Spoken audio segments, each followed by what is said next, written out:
pellet waggler fishing can be absolutely devastating, but only if you get the basics right. Today, I'm going to show you exactly how to set up, cast, feed, and how to catch more fish on the pellet waggler. It's not just about feeding 8mm pellets and hoping for the best. It's all about reading your peg, adjusting how you're fishing, and hitting every last bite. By the end of this video, you'll know when to fish it and how to fish the pellet waggler properly.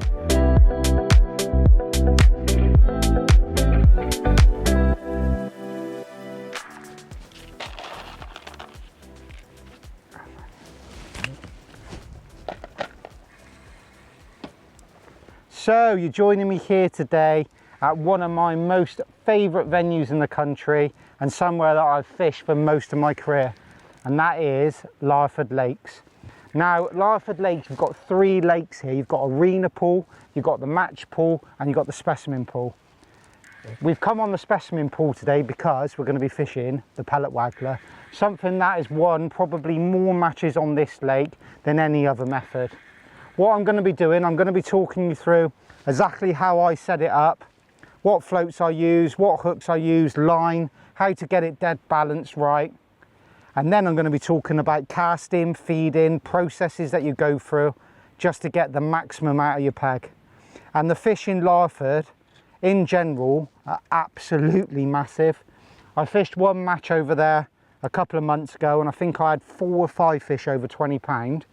And the first fish of the day today has been definitely over 20 pound, and this one doesn't feel small at all. So the kit and everything that I'm using today, I have stepped it up a touch because I know just how big the average stamp of fish are in here. So hopefully, if I can do everything that I've learned over the last few years fishing at Larford, fishing on a pellet waggler, I can catch you some absolutely beautiful carp.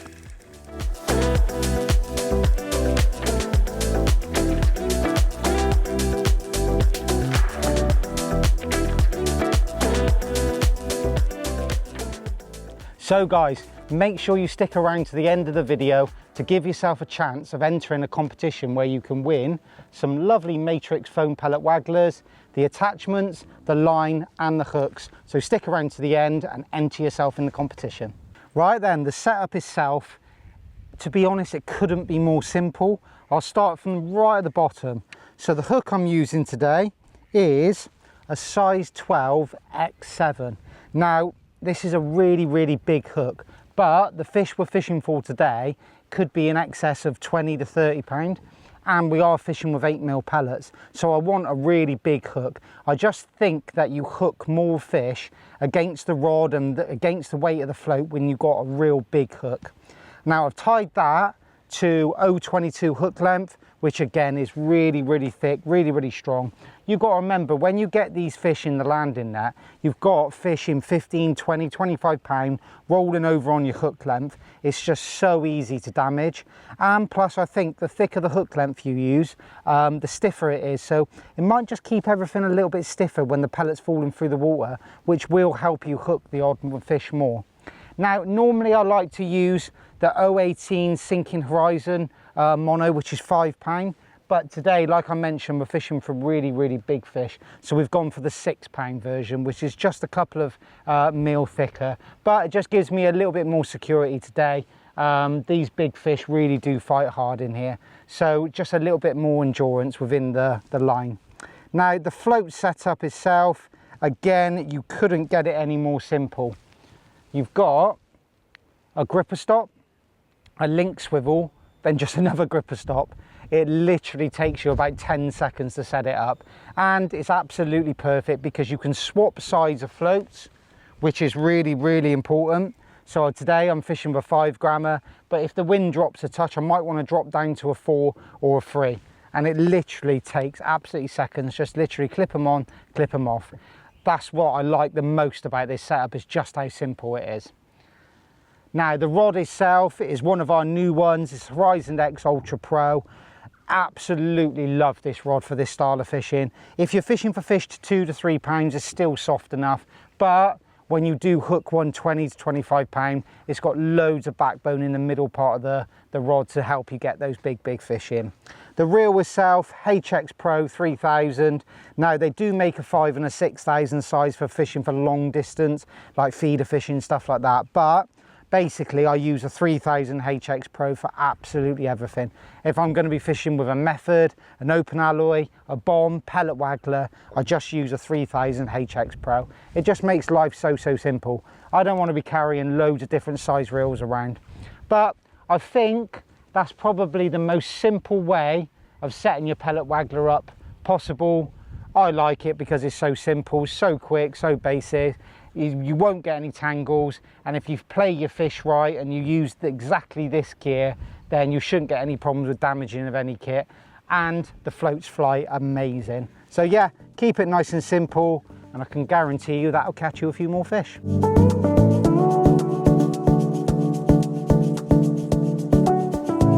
Right then, let's get into a little bit of the nitty-gritty of pellet waggler fishing. I've got to be honest, the fishing today is good. It's sort of like match conditions fishing. We're not getting loads of bites, but for me, pellet waggler fishing, once you get your setup dead right, which is extremely simple, which I've talked you through a minute ago, it's all about feeding, work rate, and the process of when you feed, when you cast, and what waggler you've got on the line. Now that might sound a lot of information what I just said, but it's not. It's really simple. So to start off with, which waggler do you pick? For me, what you need to do is when you start fishing is feed your 6 or your 8 mil pellets at a certain distance where you bottom the catapult out, because that's the only way to be accurate with a catapult, is to bottom it out every single time.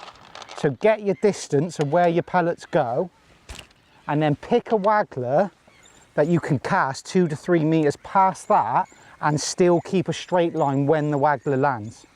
So, and I'll explain why.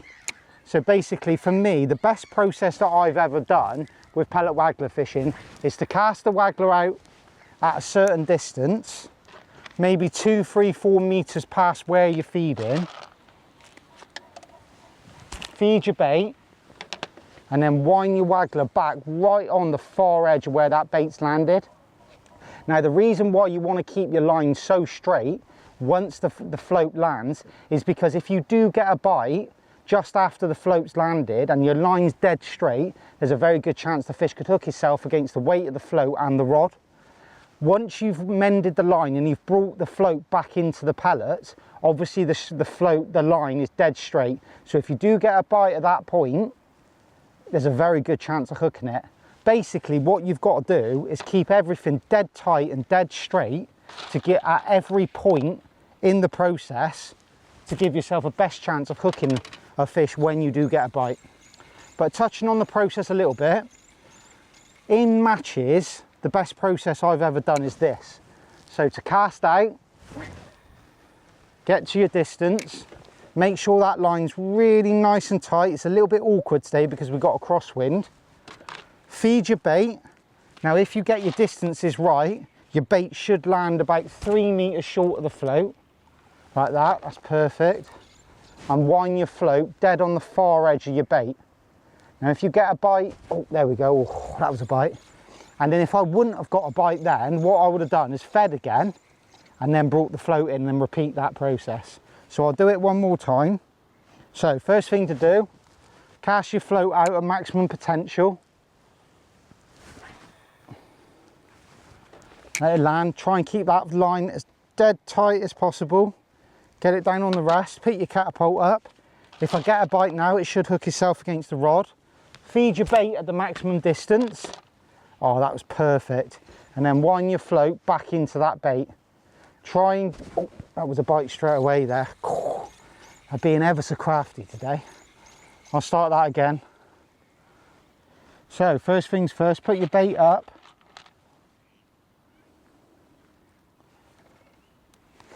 Cast out. I've got to stand up to cast today because the bank behind me is really a steep slope, and if I was to sit down, my bait's touching the bank every time I cast. Right, keep that line dead tight. Give yourself a chance at this point in the cast. Pick your catapult up.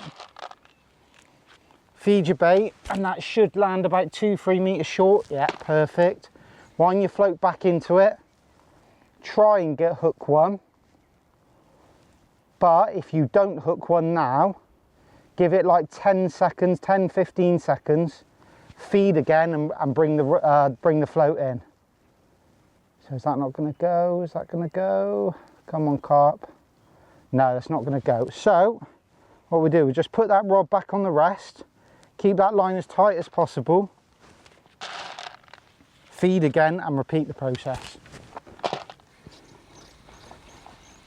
But one thing I did learn, I've always really stuck to that process. Feed, bring your float back into the feed, feed again and then bring your float in. But one thing I did learn on that pellet wag, we done some underwater pellet waggler filming that came out last year. And one thing I did learn on that is if you want to get your hook bait sinking at the exact same speed as your hook, as the bait that you fired in, what you need to do is cast out, keep your line nice and tight, and virtually feed right on top of your float. What you've got to remember, your hook bait will sink slower than your loose offerings because you've got a hook length on. Having a hook length onto your pellet, the hook pellet, will slow everything down. So if you cast out, land your float, feed on top of the float, everything's sort of sinking at the same pace, which can be good on some days. But for me, that process that I started with a second ago, where you cast out, you feed, you bring the float back into it. If you don't get a bite, you feed again and you bring the float in. That seems to be really, really good. Every time I go out pellet waggler fishing, that always seems to be a really good process. But one thing for sure, the people that catch the most on a pellet waggler 100% work the hardest. You can see already, since I've been chatting, just how many times I've reeled in. I've had 2 bites, missed them both, but you've just got to keep working hard.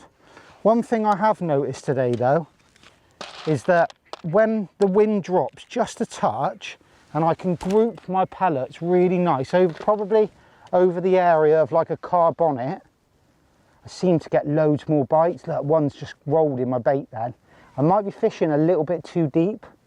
Like I landed my pellets then, I saw one turn over in them. So just dropping that depth down might be right. But working really hard, feeding as accurate as possible, definitely generates a few more bites. It's quite tricky fishing today. Like over the last 2.5 weeks, the temperature in England's gone from like 12 degrees up to 34 and then back down to 12 again in like a 2-week period. So you can imagine the fish are a little bit out of sync at the moment. They're not sure whether to spawn or not. But that's quite good though, because you don't want to come in and just hook one every single chuck. You still want to have to work for your bites. So let me just go through that process again. So we're going to cast out. That wind caught that a little bit.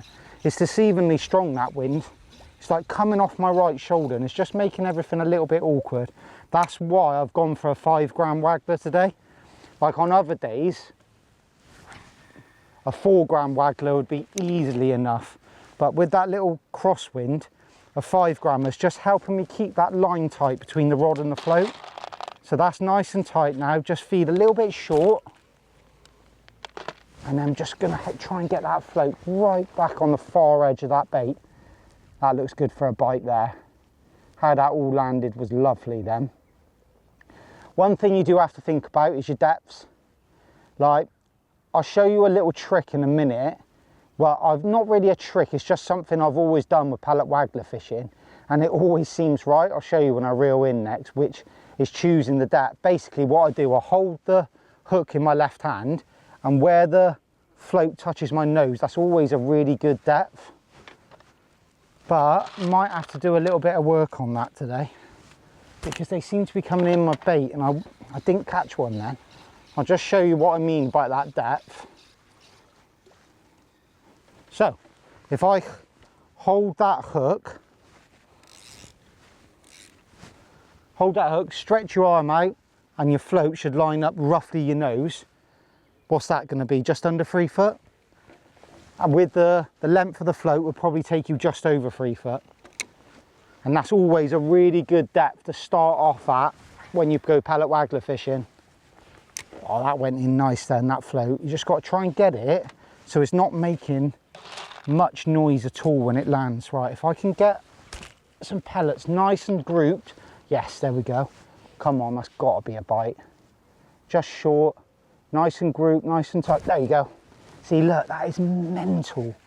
That is so mental. I could just tell everything about that cast was perfect. The way the float landed, how the bait was grouped. I wang back in and as the float popped up, it was just literally on the far edge of where the pellets landed. And I could all, like I said, I could virtually tell you I was going to get a bite then, and I did. Unbelievable. That's what I mean. That's exactly what I mean about this pellet waggler fishing. You could quite easily come here today on days like today and think to yourself, oh no, I'm not going to catch on a pellet waggler, slog it out, not really do it, not really concentrate, and you just won't catch. But then you get everything dead right. Like the first 5 or 6 casts I've done once I've started speaking, the wind was a little bit off my right hand shoulder and everything was just not quite going in tight enough. That cast, I don't know if you can see, the wind just dropped a touch and everything went in absolutely lovely. And that's the difference. And that's why it's so important to use really good quality wagglers. The Matrix foam pellet wagglers are the best on the market for that. For casting, for landing nicely, for how simple they are to use with the quick change weights, for how easy they are to change on the line. They are the very best for that. Like that don't feel small at all, that. But that is, I'm so glad I caught one at that point, because that just highlights how important it is to get the process right. Wow, that feels massive. I hope it's big, because it does feel big. I'm going to take my time a little bit. Got a nice big hook on, strong gear. And at this point, that's when you're glad you've picked to use slightly stronger gear today, because the fish are just so big. Just try and keep everything nice and low when you're playing them. End of the day, you don't want them popping up out there because it's just pointless, you can't net them. You've got an 11-foot rod on, so the fish should pop up nice and close to you. Oh yeah, that is very large, that. So it's going to take me a little bit longer to get it out. In match situation now, I would definitely be thinking about feeding my peg, because I want to be keeping fish into my peg. I don't want them drifting off now into other people's peg. So what I would do in match conditions is just loosen off that drag a touch and keep feeding my catapult whilst I'm playing it. But just for the camera, look at the size of that. No, I can't get it. No, come on. Right, just take your time. This is like when they pop up like that, it's so tempting to pull really hard because it's so big, you want to get it in the net quickly, but it's the worst thing you could ever do. That fish has got the potential at any point just to swim off and break you. So just take your time, using the drag on the reel. That I should have had in really, that was a bit of poor netting skills, but it's better that it's still on and I haven't jabbed at the fish and lost it through hook pulls of the landing net. Still got it on, which is really important. You've got to remember this style of fishing, because they're so big, every one that you catch, someone else has got to catch 2 to beat it. Like someone isn't gonna catch a better stamp of fish than you. So you just got to take your time. There we go, he's starting to come in now. Yeah, one thing I've noticed as well, when you're playing these really big fish, they definitely fight harder on sunny days. If the sun's out, they 100% fight harder. Oh, there he is. I might get a little go at him. He's just popped up tail first then. He's definitely not foul hooked. 100%. It was just probably wrapped round a fin. Wow, look at that. Come on, no.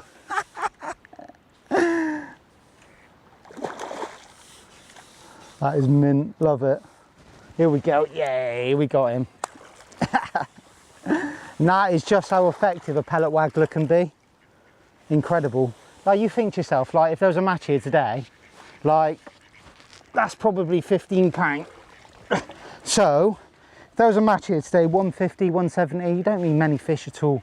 That's why it's important, really important to get all your processes right, get your feeding right, nice and accurate, fish for like a dozen bites, And when they're this sort of size, you can build a match-winning weight. What a lovely, beautiful Larford carp. So yeah, that couldn't have been more perfect really, that sums it up. Like the one cast out of like the 7 or 8 I'd done then, where everything was perfect. The float landed right, the bait landed a bit short, I wound the float back in, right on the far edge, bite straight away. Like the previous 6 or 7 casts, like the grouping of the bait wasn't quite right, the float didn't land quite right, and that's all because of the wind. So picking your float, picking the choice of line, your main line on your reel, picking what rod you use is ultra important. If you can get all your setup dead right for that day, get your feed in nice and grouped, using 8mm pellets, using big strong gear to catch these big fish, you can't really go wrong. And I can see exactly why so many matches at Larford have been won on the Pellet Waggler. Just before I go back out, one thing I see a lot of people struggle with is putting a pellet on efficiently. Obviously you can use a bander which opens the pellet up and slide the pellet in, which is good, but it is quite slow. One great little tip I got for you, your left thumbnail, just grow it a little bit more, because what you can do, you can lay your pellet band against the side of the 8mm, pinch the pellet band against the pellet and simply roll the pellet over. You can't get any quicker than that. But right, what I'm going to do, I'm going to carry on fishing for a bit because I'm thoroughly enjoying catching these massive Larford carp. Once I've caught a couple more, what I'm going to do is go into a little bit of detail about bait, depths and rod rests.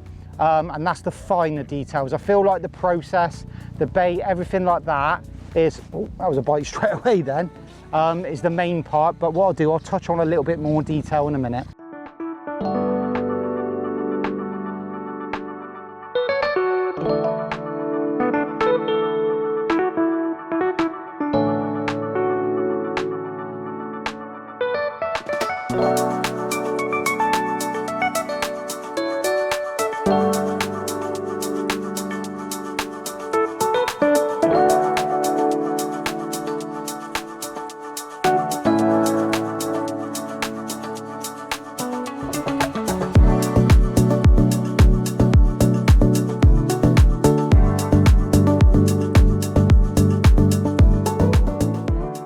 So it's getting to that time of day now that we're really starting to have a munch.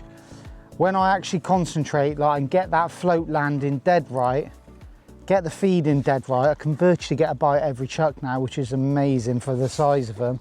This is a slightly smaller one, but it's still not small. It's probably £8, but we have had them up to like £20 today. Once this one has a gulp of air and finally gives up, what I'll do, I'll carry on fishing, but just run you through a few essential items to get your setup and your bait that you're feeding dead right. So important to get everything dead right, to get that float landing. God, unbelievable. How the fish fight in here is just ridiculous. But there is a few essential items that you've got to have for this style of fishing that is essential for catching these great big ones. Oh, look at the size of that. And that's like one of the smaller ones we've had today. But yeah, so touching on bait to start off with. So obviously the reason why this pellet waggler works so well is because you're fishing it at a distance past your pole line. And I think the fish in big lakes like this generally live in the middle and then they move to bait coming in. And when you fish at a pellet waggler, because you're fishing it at like 25 meters, you tend to keep the fish in your peg for a long time. So for me, the best bait to fish on a pellet waggler is obviously pellets, but 8mm size. Here at Larford, you've got to use fishery pellets, which are Coppins pellets, which is perfect. But if you are allowed to use whatever pellets you want, Sonyu Bait's hard pellets are absolutely brilliant for it. Now, the reason why I like the hard pellets is because they're actually a Coppin pellet, and the Coppins pellets, and especially the Sonyu Bait's hard pellets, because they're soaked in a little bit of fish oil, they're very heavy, which allow you to fire at the distance and keep it nice and grouped. It's really, really important. Plus, within the Sonyu Bait's hard pellets, you've got the odd red one, which is a nice change bait, and you've got an odd one that's slightly bigger, which are also nice for the hook. So for me, really, unless I was fishing it to an island or I was fishing for F1s, I would always just use 8 mils Sonia Baits hard pellets. It's really, really important. Obviously another essential bit of kit when you're catching these really big fish is to have a proper landing net. You don't want to be trying to net these 10, 15, 20 pound fish in a small landing net. I use the Carp latex medium, nice and deep, so if you do get a real big one, the fish will actually sit in the bottom of that net, absolutely lovely. And because it's latex, it's not too heavy, it'll go through the water lovely. Really, really important. But probably the two most important bits of kit for this sort of fishing and the setup, first of all, the Catapult. You've got to group your bait dead right. It's got to go in a nice tight area. The Matrix Slick 3.2 mil Catapults are the very best on the market. I've tried everything and there's nothing that beats those Catapults. And then last but not least, having your rod rest in the right position. So if I was to have my rod rest kicking off at a right angle or a left angle, when that float lands, then you've got to move the rod to the rod rest. When you're fishing like this, it's really important to have it like this. So the float lands and you move the rod down onto the rod rest like that, and everything stays in a perfect straight line. If I was to have to move my rod to the side to put it on the rod rest, you're risking moving the float. It's the last thing that you ever want to do. So having your rod rest directly in front of you, float lands, line's nice and tight, you just lower the rod down onto the rest, everything's nice and tight. And if you do go to pick up your Catapult and you get a bite then, if everything's direct straight onto you, there's a very good chance that the rod can get pulled and you'll hook one at that point. Have your clutch set so it doesn't snap you. But yeah, few little essential items. Use the right bait, the right landing net, Catapult, get your rod rest in the right position. Guarantee you they'll catch a few more fish.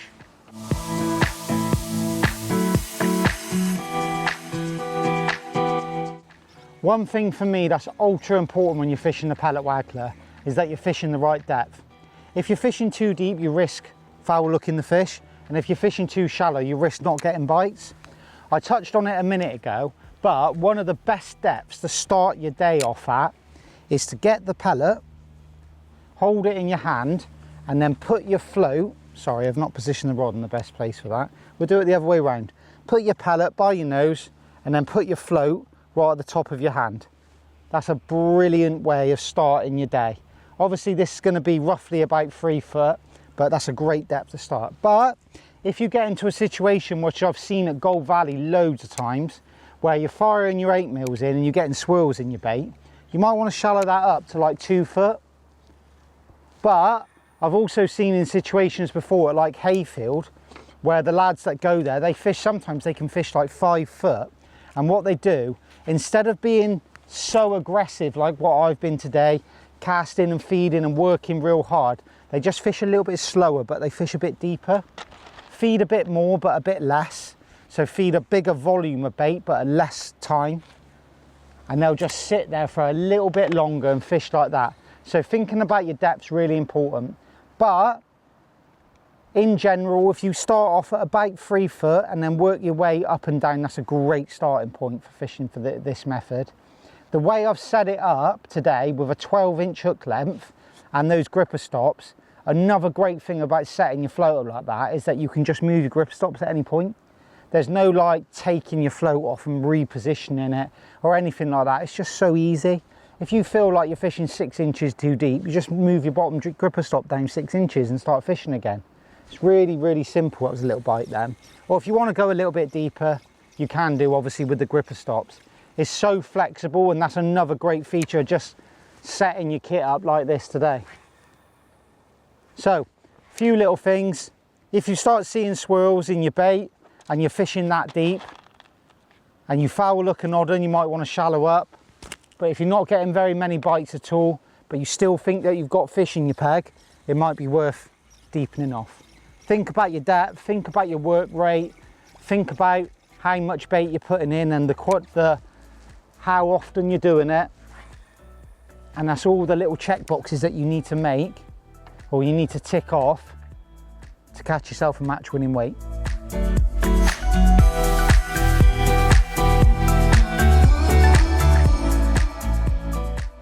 So throughout the day, I've obviously mentioned catapulting quite a lot. accuracy is massive in all areas of fishing, not just on a pellet waggler. On the pole, accuracy is massively important, but obviously on a pole is very easy because pole pots, and when you are using a catapult, you're only fishing up to 16 meters, so getting your accuracy fairly good is fairly easy. Obviously when you start fishing at 25, 30 meters, or even when you're fishing like a conventional like slider float where you can fish at even bigger distances, catapulting is massive. I touched on it earlier, but the best catapults I've ever used by an absolute country mile are the Matrix slick catapults. I like the 3.2. I just find it the most forgiving and the most versatile. It wouldn't matter if I was fishing maggots at 6 meters or fishing 8mm pellets at 30 meters, I would just use that catapult. That's what I love about it. I don't need to carry millions of different catapults. So using the right catapult is very, very important. Now, to get the best accuracy out of a catapult, you have to bottom it out. So when I say bottom it out, I mean that point there. That's when the elastic won't stretch any further. If you're trying to fire bait and your catapult's not bottomed out, it's always got potential to fire further or shorter. And that's not what you want when you're fishing a pellet waggler. You want to get your catapult, bottom it out and release it. Where they land, that's where you fish to. And that's the only way of being very, very accurate. I learned a lot about firing in bait at bigger distances with catapults when I was doing my international fishing. A lot of the fishing we used to do was slider fishing, and you were fishing for like bream and carp at like 50 meters. And when you're making up balls of ground bait and firing them out, if you didn't bottom your catapult out, you were just all over the place. Exactly the same when you fire pellets at like 25 to 30 meters. You have to bottom that catapult out. The actual using the catapult itself, the correct way to do it is to obviously let the float land, put it down onto your rest, pick up your catapult, fill the pouch up and use it on this side of your body like that. So you hold the catapult in your right hand and then pull it back with your left, because then it's always on one side of your body. Your body positioning is looking that way and you're using the catapult on that side of your body. Unfortunately, I find that extremely awkward. So what I do, I let the float land, put it down onto the rest, I fill my catapult up like that, then I swap sides and then come to this side and fire your bait. A little bit more awkward, but I just feel like I'm a lot more accurate coming this side. If I could fire nice and accurate and keep everything to the left of my body, I would do, but I like just firing it that side. And what I do, I put the pellets into the catapult, I hold the frame dead still, so I extend my arm out, hold the catapult dead still, and then pull the pouch back to this full potential and then let go at about 45 degrees. And that's how you get the most distance, the best accuracy. If you group your bait dead right, use the right catapults, I can promise you with this style of fishing you will catch more fish.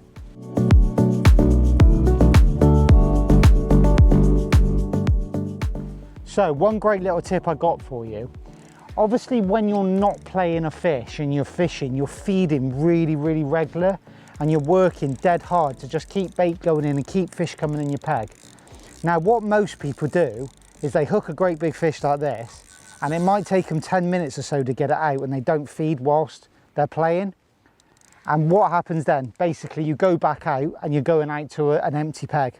One great little thing I've learned, which is exactly the same when you fish on the pole shallow, if you do hook a big fish and it's going to take you a long while to get it out and you know that it's going to take you a long while to get out, make sure you play the fish off the clutch to start off with. And what you can do is just sit on the rod, pick your catapult up nice and quick, feed your catapult, feed your pellets into your peg and just carry on playing the fish.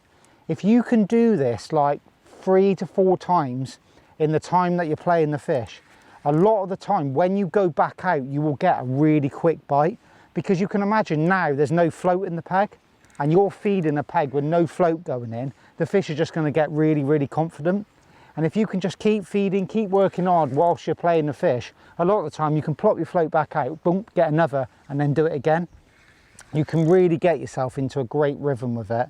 It's so, so important that you play, that you feed whilst you're playing your fish when you're fishing like this. Exactly the same when you fish on the pole, when you fish shallow with casters.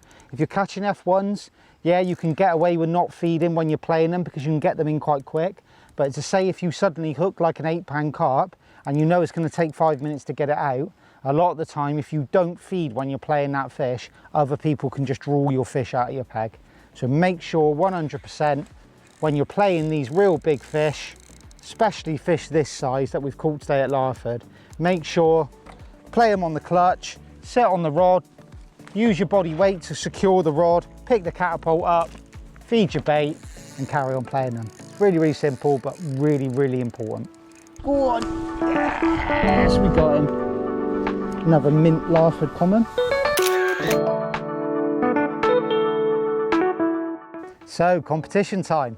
Basically, the biggest fish we've caught today was the very first fish of the day, and cameraman Ben didn't quite have his camera set up and ready, so we did take some pictures on his phone.